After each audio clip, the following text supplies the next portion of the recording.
Today's news. 4 lawsuits against Hurral newspaper and editor-in-chief. NGO coalition on public control against torture created.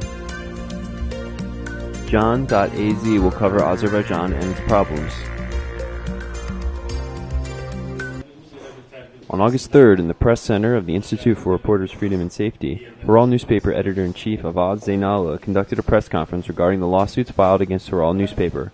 4 lawsuits have been filed against Hurral newspaper and its editor-in-chief in the past 2 months.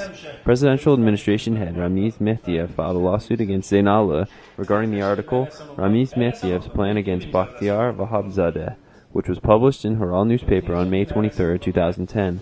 Yeni Musavat newspaper editor-in-chief Rauf Arifoglu filed a lawsuit against Zeynallah regarding Zeynallah's interview that was published in Milliyetim newspaper on June 8 and the article Who Beat Mehraj Babiev, which was published in Hurral newspaper's 6th to the 12th of December 2009 issue. The State Support Fund to Mass Media under President head Bugar Seferli filed a lawsuit against Zeynallah regarding the article Ilham Aliyev is not the president of Hurral, that was published in the 25th to the 31st of July 2010 issue.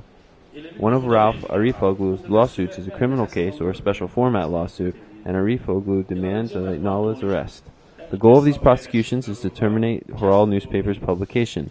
If the President Administration head Ramiz Mehdiyev, the editor-in-chief of a newspaper that has a large circulation, Rauf Arifoglu, and the State Support Fund to Mass Media head Bugar Seferli all stand behind these charges, I could be arrested.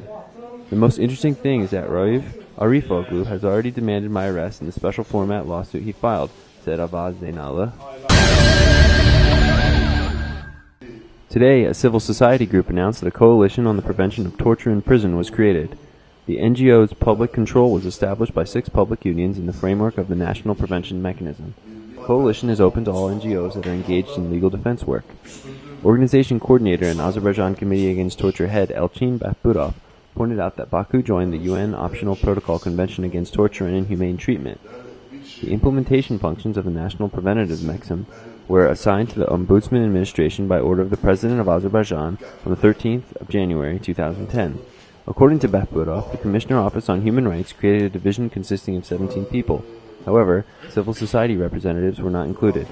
According to Democratic Institutions and Human Rights Organization head Elchin Abdullayev, the coalition intends to conduct monitoring in prisons to observe international norms in the human rights sector, carry out a public control assessment of the implementation of the National Preventative Mechanism's functions by the Ombudsman Administration, prepare alternative reports, prepare proposals on the improvement of legislation, and develop international relations. Bahbudov pointed out that complaints regarding torture have increased.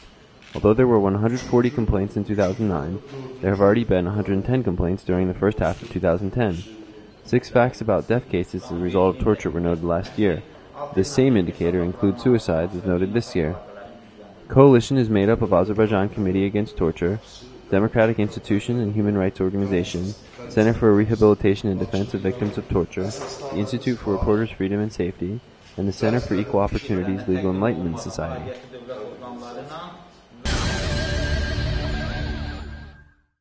Today, August 3rd, in the Office of Trade Information Agency, Janaz Internet TV conducted a presentation. Jamal Mehmetoğlu, who is an Azerbaijani from Izmir, Turkey, created Janaz. According to Mehmetoğlu, the main goal of the Internet TV program is to show Azerbaijan and its culture to the world. Mehmetoğlu said that their Internet TV site has been in operation for 5 months, and they believe that they will continue to broadcast through Turksat satellite until end of this year. Mehmetoğlu has focused on the banning of the Internet in Iran and the problems regarding broadcasting because of this ban. He also said that he will continue to focus on the problems of Azerbaijanis who are living in Iran. Some of the problems Janaz has been able to define as a violation of human rights relate to the use of education language, the South Azerbaijani Turks' native language, and the publishing of periodicals and journals in the Turkish language. Mehmetoğlu said that Janaz TV will also focus on the problems regarding Azerbaijan's occupied lands. At the end of the event, Mehmetoğlu said that journalist Ramiz Eskerov has been appointed as the Azerbaijan representative of Janaz TV, and he asked that journalists show Janaz TV to people.